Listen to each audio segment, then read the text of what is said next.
Origin of replication के अलावा vectors में सेलेक्टेबल मार्कर्स भी होना चाहिए। सेलेक्टेबल मार्कर्स वो होते हैं जिसकी वजह से, जिसकी हेल्प से हम ट्रांसफॉर्मेंट और नॉन ट्रांसफॉर्मेंट को सेपरेट कर पाएँ, आइडेंटिफाई कर पाएँ।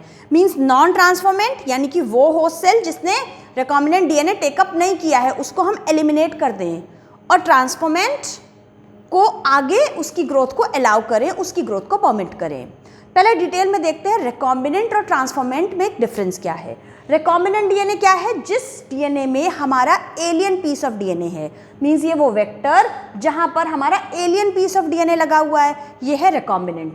जिस वेक्टर में एलियन पीस ऑफ डीएनए लगा है ये है रिकॉम्बिनेंट। जब ये रिकॉम्बिनेंट डीएनए होस्ट सेल में इंट्रोड्यूस कर देंगे तो ये बनेगा ट्रांसफॉर्मेंट। ये लार्ज नंबर ऑफ कॉपीज बनाएगा, ये डिवाइड होगा, तो ये ट्रांसफॉर्मेशन है। रिकॉम्बिनेंट डीएनए क्या है? एलियन पीस ऑफ डीएनए का वेक्टर में अटैचमेंट है रिकॉम्बिनेंट, और रिकॉम्बिनेंट डीएनए वाले को होस्ट में इंट्रोड्यूस करना है ट्रांसफॉर्मेंट। तो होपफुली ये दोनों वर्ड्स आपको एकदम क्लियर होंगे। हम सिलेक्टेबल मार्कर से एक्चुअली दोनों को ही आइडेंटिफाई कर पाते हैं। हम अपने एलियन पीस ऑफ डीएनए को ऐसी पर्टिकुलर लोकेशन पे अटैच कराएं जिससे हम डिफरेंस को देख पाएं कि बिना अटैच किए क्या डिफरेंस आ रहा है और अटैच करने के बाद क्या डिफरेंस आ रहा है। हम काफ़ी डिटेल में पढ़ेंगे सेलेक्टेबल मार्कर्स को। तो अभी हम ये देखते हैं कि क्या क्या चीज़ों को हम as a selectable marker use कर सकते हैं। प्लाज्मिड के अंदर एंटीबायोटिक रेजिस्टेंस जीन्स होते हैं, बहुत सारी एंटीबायोटिक्स। आप जानते हो ना एंटीबायोटिक्स क्या होती हैं? जब आपको बैक्टीरियल इन्फेक्शन होता है, आप एंटीबायोटिक खाते हो तो बैक्टीरिया किल हो जाता है, बैक्टीरिया मर जाता है। प्लाज्मिड में कुछ स्पेसिफिक प्लाज्मिड्स की कुछ स्पेसिफिक लोकेशंस हैं, these are the specific genes responsible for antibiotic resistance. यानी इस प्लाज्मिड में आप देख सकते हो दिस येलो कलर्ड जीन, ये एक छोटा जीन सेगमेंट है which is responsible for ampicillin resistance. इस प्लाज्मिड में जिस भी बैक्टीरिया के अंदर ये प्लाज्मिड डालोगे उसमें एंटीबायोटिक एम्पिसिलिन डालोगे तो इसमें ये बैक्टीरिया नहीं मरेगा, क्योंकि पूरे बैक्टीरिया के अंदर ये रेजिस्टेंस आ गई है बिकॉज ऑफ दिस जीन। एक और जीन है, this blue coloured gene is responsible for tetracycline resistance. ऐसे बहुत सारे एंटीबायोटिक्स हैं, टेट्रासाइक्लिन, एम्पिसिलिन, कैनामाइसिन, क्लोरामफेनिकॉल। तो you have to learn these names. क्या क्या 4 एंटीबायोटिक के नाम आप याद करोगे? Ampicillin, chloramphenicol, tetracycline, kanamycin. ये एंटीबायोटिक रेजिस्टेंस जीन्स हैं जो सेलेक्टेबल मार्कर की तरह यूज़ किए जाते हैं। तो ये ई कोलाई बैक्टीरिया का प्लाज्मिड है PBr322, इसको हमको काफ़ी डिटेल में पढ़ना है। बहुत इंपॉर्टेंट है ये डायग्राम। अगर आप इस डायग्राम को याद कर पाओ तो समझ लो आपने बायोटेक्नोलॉजी में एक बहुत बड़ी महारत हासिल कर ली। बहुत ज़्यादा इंपॉर्टेंट डायग्राम है, दिखने में तो बहुत ईजी है, सिंपल आप सर्कल ड्रॉ करोगे और क्या करना है, but you have to remember all these names in sequential order. Exactly कहाँ पर क्या लिखना है ये आपको याद होना चाहिए। 95% टीचर्स इसको याद नहीं करा पाते हैं। मैं आपको एक 2 मिनट की ट्रिक से एकदम इसको ऐसे क्विकली याद करा दूंगी। याद करो, सबसे पहले तो आपने कंपास लेकर 2 सर्कल ड्रॉ कर दिए, सिंपल। उसके बाद आपने ओरिजिन ऑफ रेप्लिकेशन और आरओपी, 2 नाम आपको याद हैं, आप कर लोगे। छोटा सेगमेंट बनाया ओरिजिन ऑफ रेप्लिकेशन का, और इधर ऑल्टरनेट में एक सेगमेंट छोड़ के बना दिया छोटा सा आरओपी। ठीक, इतना बन गया, हो गया डायग्राम। अब देखो, एक पिंक कलर का ये रीजन है एम्पिसिलिन रेजिस्टेंस, दूसरा पिंक कलर का ये रीजन है टेट्रासाइक्लिन रेजिस्टेंस। हम क्या पढ़ रहे हैं? हम पढ़ रहे हैं PBr322। E coli, Escherichia coli से निकाला गया ये प्लाज्मिड है। क्या नाम है? PBr322। BR साइंटिस्ट के नाम है Bolivar and Rodrigues. In 2 scientist ने मिलकर इसको बनाया था। 322 इज द ऑर्डर, इतने बार बनाने के बाद ये बना। तो PBr322 ई कोलाई से निकाला गया प्लाज्मिड है, ओरिजिन ऑफ रेप्लिकेशन है, ये आरओपी है। अब इसको याद करते हैं, ठीक है। ये आप समझ गए, यहाँ पर 2 एंटीबायोटिक रेजिस्टेंस जीन्स हैं, एम्पिसिलिन और टेट्रासाइक्लिन। ये इसकी रेस्ट्रिक्शन साइट्स हैं या रिकॉग्निशन साइट्स हैं, या यूँ कह लो क्लोनिंग साइट्स हैं। क्या मतलब है? उस पर्टिकुलर रेस्ट्रिक्शन एंडोन्यूक्लियस एंजाइम की साइट है। ये एक पर्टिकुलर रेस्ट्रिक्शन एंडोन्यूक्लियस एंजाइम की ये स्पेसिफिक पैलिंड्रोमिक सीक्वेंस है। यहाँ पर आकर इसको आइडेंटिफाई करेगा ये एंजाइम और कट लगाएगा। तो यहाँ पर शो किया गया है रेस्ट्रिक्शन साइट्स या क्लोनिंग साइट्स। कैसे याद रखोगे आप? देखो, PST1 क्या प्रोनाउंस करेंगे? फर्स्ट। इसको बोल दें थोड़ा अच्छे से, first. First PVU, first. First paper eco का, CLA क्ला को हम CA का कह दें, का, ठीक। 4 आपने याद कर लिए। First means first paper eco का, याद हो गया आपको? PST1, PVU1, इको 1, क्ला 1 हो गया। अगले 4 कैसे याद करेंगे?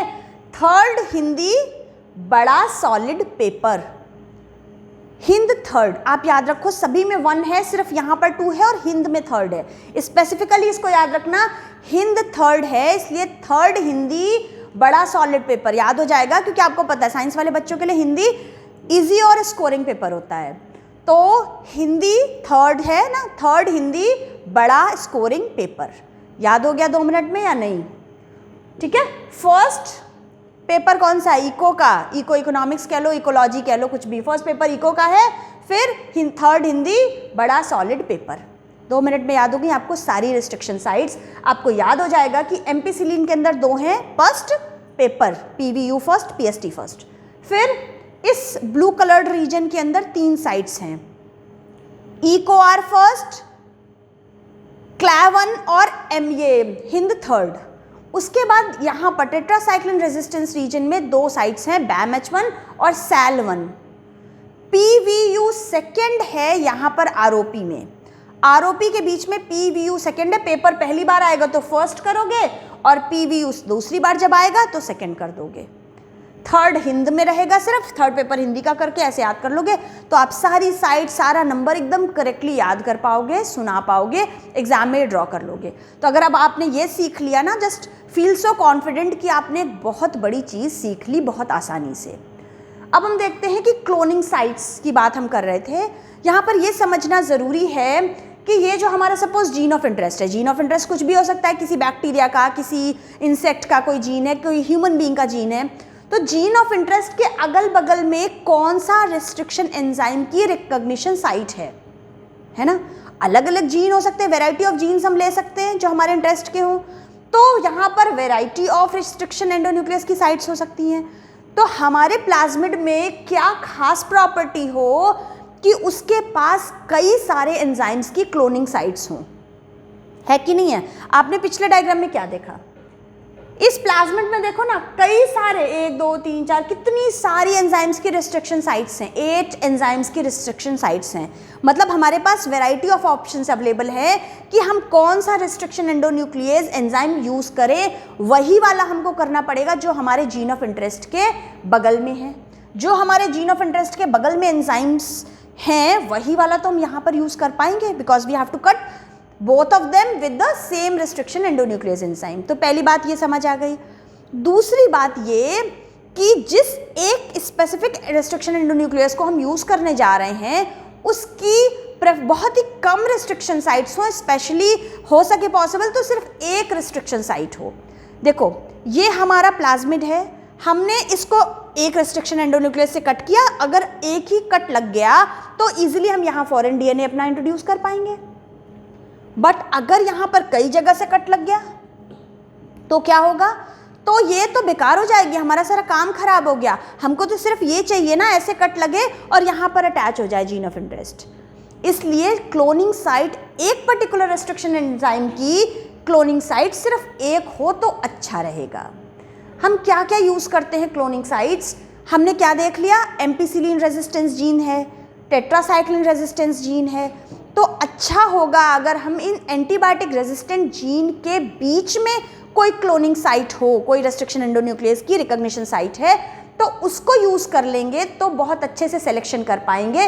क्योंकि हम देखेंगे जिसके अंदर रिकॉम्बिनेंट बन गया है उसकी रेजिस्टेंस तो ख़त्म हो जाएगी जहां हमने नया जीन इंट्रोड्यूस किया है। बहुत कॉमनली हम यूज़ करते हैं कि हम टेट्रासाइक्लिन रेजिस्टेंस रीजन के बीच के BAM-H1 साइट में अगर हम foreign DNA, alien DNA attach कराते हैं यहाँ पर, तो नए बने रिकॉम्बिनेंट डीएनए की टेट्रासाइक्लिन रेजिस्टेंस खत्म हो जाएगी। अब इस चीज़ को, सेलेक्टेबल मार्कर्स को हम अगले वीडियो में कंटिन्यू करेंगे और बहुत अच्छे से समझेंगे सेलेक्टेबल मार्कर्स कैसे काम करते हैं। बहुत ज़्यादा इंपॉर्टेंट और डिफिकल्ट टॉपिक है। एंड आई एम श्योर कि मैं आपको ऐसे समझाऊंगी कि आप 10 जगह से भी इसको पढ़ चुके हो और अभी तक आपको समझ में नहीं आया है, तो भी मेरी गारंटी है कि आपको बहुत ईजिली समझ में आ जाएगा।